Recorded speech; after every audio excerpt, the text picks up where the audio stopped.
ఈ రోజు నేను ఈ వీడియో లైక్ కోసమో వ్యూస్ కోసమో చేయట్లేదండి. నాలాగా అండ్ మీలాగా అండ్ మన సబ్స్క్రైబర్స్ లాగా ఎవరైతే మార్కెట్ లో మనీని కోల్పోతున్నారో వాళ్ళ కోసం అయితే ఈ వీడియో అయితే చేస్తున్నాను. Hello guys, welcome to my channel hair Telugu.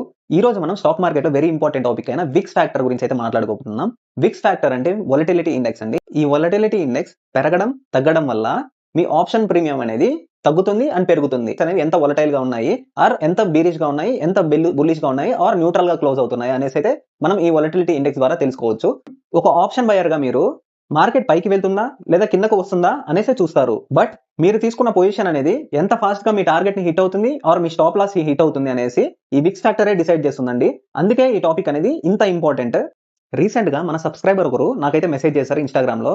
అదేంటంటే అతను మార్కెట్ చాలా బుల్లిష్ గా ఉందనేసి అతనైతే కాల్ ఆప్షన్ అయితే తీసుకున్నాడు. అతని పర్స్పెక్టివ్ లో రేపు 150 పాయింట్స్ మార్కెట్ అనేది గ్యాప్ అప్ అవుతుంది అనేసి. సో బట్ ఆ రోజు నెక్స్ట్ డే అయితే మార్కెట్ అనేది గ్యాప్ అప్ అయినా సరే తనకి లాసెస్ అయితే వచ్చాయి.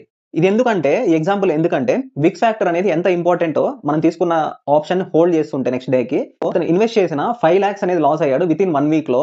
ఈ ప్రీమియం డీకే వల్ల అయితే ఈ విక్స్ ఫ్యాక్టర్ వల్ల కావచ్చు, తీటా వల్ల కావచ్చు, గామా వల్ల కావచ్చు, డెల్టా వల్ల కావచ్చు, ఈ ఆప్షన్ గీక్స్ వల్ల అతనైతే ఇంత లాస్ అయితే రావడం అయితే జరిగింది. మనం ఎప్పుడైనా ఆప్షన్ ని లేదా స్టాక్ ని బై చేస్తున్నప్పుడు దాని యొక్క వొలటిలిటీ అనేది ఎలా ఉంది, సెల్లర్స్ అండ్ బయర్స్ ఎలా ఉన్నారు, ఈ బిగ్ ప్లేయర్స్ యొక్క నెక్స్ట్ ప్లాన్స్ ఏంటి. సమ్ టైమ్స్ మనం కాల్ ఆప్షన్ తీసుకుంటాం, మార్కెట్ లో పొజిషన్ ట్రేడ్ ఎంటర్ అవుతాం. ఎంటర్ అయిన తర్వాత ఏం జరుగుతుందంటే సడన్ గా మనం కాల్ ఆప్షన్ తీసుకున్నప్పుడు సడన్ గా కిందకైతే ఫాల్ వస్తుంది, 50 to 100 పాయింట్స్ ఫాల్ వస్తుంది. ఆ ఫాల్ అనేది ఎందుకు వస్తుంది, ఆ విక్స్ ఫ్యాక్టర్ ని మీరు గమనిస్తూ ఉంటే ఖచ్చితంగా ఈ విక్స్ ఫ్యాక్టర్ అనేది పైకి వెళ్తూ ఉంటే మార్కెట్ లో టెన్షన్స్ ఉన్నాయి, అగ్రెసివ్ మూవ్మెంట్స్ అయితే ఉంటాయి. అది అప్వర్డ్ కావచ్చు, డౌన్వర్డ్ కావచ్చు.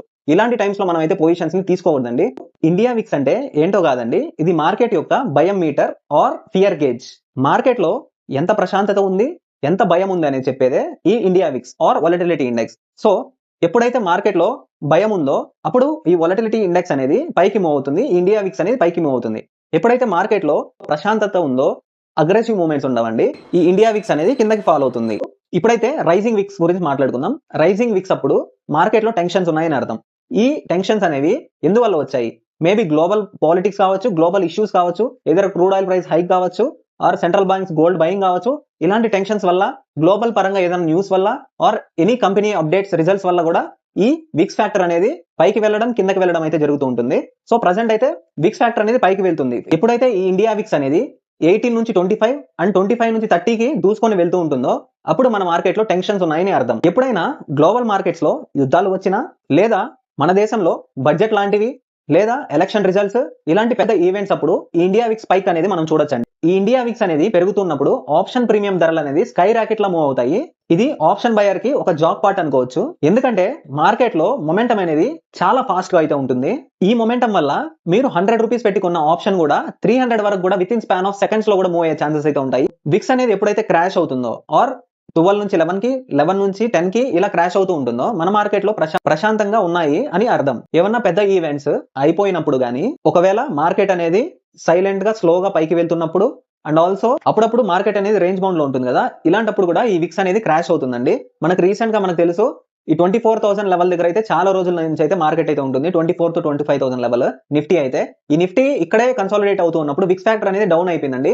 రీసెంట్ గా మనకి ఎగ్జాంపుల్ మాట్లాడుకుంటే ఇరాన్ వార్ జరిగింది. ఈ ఇరాన్ వార్ ఎప్పుడో ఫిబ్రవరిలో స్టార్ట్ అయింది. ఫిబ్రవరిలో స్టార్ట్ అయినప్పటి నుంచి ఈ విక్స్ ఫ్యాక్టర్ అనేది స్పైక్ అవడం అయితే జరిగింది. 20 అబౌవ్ కూడా చూసాం మనం ఈ విక్స్ ఫ్యాక్టర్ అనేది. ఒక రోజు గ్యాప్ అప్ అవుతుంది 300 పాయింట్స్, ఒక రోజు గ్యాప్ డౌన్ అవుతుంది 300 పాయింట్స్. ఇది ఎందుకంటే ఈ విక్స్ అనేది ఫ్యాక్టర్ అనేది పెరిగిపోవడం వల్ల ఈ విక్స్ ఇండియా విక్స్ అనేది 20 to 30 మధ్యలో ట్రేడ్ అవ్వడం వల్ల ఇంత గ్యాప్ అప్స్ అండ్ ఇంత గ్యాప్ డౌన్స్ అయితే అవుతున్నాయండి. సో రెండవ పరిస్థితి అర్థమైంది కదా, క్రాషింగ్ విక్స్. ఈ క్రాషింగ్ విక్స్ లో దీన్ని ఐవీ క్రాష్ అని కూడా చెప్పుకోవచ్చు. ఈ క్రాషింగ్ విక్స్ వల్ల మెయిన్ డిసడ్వాంటేజ్ ఏంటంటే నేను ఒక కాల్ ఆప్షన్ ని బై చేశానండి. ప్రజెంట్ విక్స్ ఫ్యాక్టర్ అనేది క్రాష్ అవుతూ ఉంది. ఈవెన్ మార్కెట్ పెరిగినా సరే, ఈవెన్ మార్కెట్ అనేది 10 పాయింట్స్, 20 పాయింట్స్, 30 పాయింట్స్ పెరిగినా సరే నా యొక్క ప్రీమియం అనేది ఇంకా పడిపోతుంది. ఎందుకంటే ఈ విక్స్ ఫ్యాక్టర్ అనేది క్రాష్ అవుతుంది కాబట్టి నా యొక్క ఆప్షన్ ప్రీమియం అనేది కూడా క్రాష్ అవుతుంది దాంతో పాటు. ఎందుకంటే మార్కెట్ లో టెన్షన్స్ లేవు, ఏమీ లేవు. ఆ కన్సాలిడేషన్ లోనే ప్రీమియం అంతా నేనైతే లాస్ అయిపోతున్నాను. ఫర్ ఎగ్జాంపుల్ 100 రూపీస్ పెట్టి కొన్న కాల్ ఆప్షన్ అనేది ప్రజెంట్ అయితే 80 దగ్గర ట్రేడ్ అవుతుంది. ఎందుకంటే ఇండియా విక్స్ క్రాష్ అవడం వల్ల. ఇది తెలియక నేను starting of my stock market జర్నీలో నేనైతే చాలా అమౌంట్ అయితే క్యాపిటల్ అయితే లాస్ అయ్యాను. ఇక మూడవ పరిస్థితి న్యూట్రల్ గా లేదా సైడ్ విక్స్. ఇండియా విక్స్ అనేది న్యూట్రల్ గా ఉండడం గానీ, సైడ్ వేస్ మార్కెట్ ఉన్నప్పుడు గానీ ఈ విక్స్ అనేది ఉంటుంది. ఇండియా విక్స్ అనేది 14 నుంచి 17 మధ్యలో ఉంటే మనం న్యూట్రల్ విక్స్ అని చెప్పుకోవచ్చు. మార్కెట్ లో ఎటువంటి ఇంట్రెస్టింగ్ ఈవెంట్స్ లేవు, వాతావరణం చాలా ప్రశాంతంగా ఉందని దీని అర్థం. ఇక్కడే చాలా మంది రిటైల్ ఇన్వెస్టర్స్ ట్రాప్ అవుతారు. ఇలాంటి మార్కెట్ లో మీరు కానీ ట్రేడ్ తీసుకొని కూర్చుంటే ఖచ్చితంగా ఆ ప్రీమియం డీకే అనేది తీటా డీకే వల్ల కరిగిపోతూ ఉంటుంది అండ్ ఖచ్చితంగా లాసెస్ లో అయితే ఎండ్ అవుతాం. ఎప్పుడైతే ఇండియా విక్స్ పైకి ఉంటుందో మన టార్గెట్ ఖచ్చితంగా హిట్ అవుతుంది. సో అలాంటప్పుడే మనం అయితే ట్రేడ్స్ ప్లాన్ చేసుకోవాలి. ఇండియా విక్స్ పైకి అయినప్పుడు మాత్రమే అప్పుడు మనం ప్రాఫిట్స్ మార్కెట్స్ లో నుంచి తీయగలము. ఇప్పుడు వినండి అసలైన సీక్రెట్. మనలాంటి రిటైల్ ఇన్వెస్టర్స్ కేవలం చార్ట్స్ చూసి నిఫ్టీ బ్యాంక్ నిఫ్టీలో ట్రేడ్ బటన్ క్లిక్ చేస్తే ఎఫ్ఐఎస్ మాత్రం foreign investors and domestic investors మాత్రం వాళ్ళ యొక్క ట్రేడ్ ప్లాన్ ని ఈ ఇండియా విక్స్ ని చూసి ప్లాన్ చేసుకుంటారంటే మీరు నమ్ముతారా?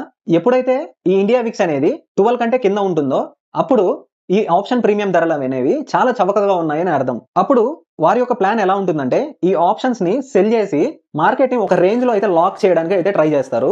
మనం చేసే అతి పెద్ద మిస్టేక్ ఏంటంటే ఒక ఆప్షన్ ని బై చేసి దాన్ని హోల్డ్ చేయడం. మనం ఆప్షన్ బయింగ్ చేసినప్పుడు ఏ రోజు ఆప్షన్ ఆ రోజు అయితే సెల్ చేసేయాలండి. ఎందుకంటే ఈ theta decay, gamma decay, delta decay ఈ డీకేస్ అన్ని వల్ల మార్కెట్ ఈ ఆప్షన్ మీరు తీసుకున్న ఆప్షన్ అనేది ఖచ్చితంగా నష్టాల్లోనే ఉంటుంది.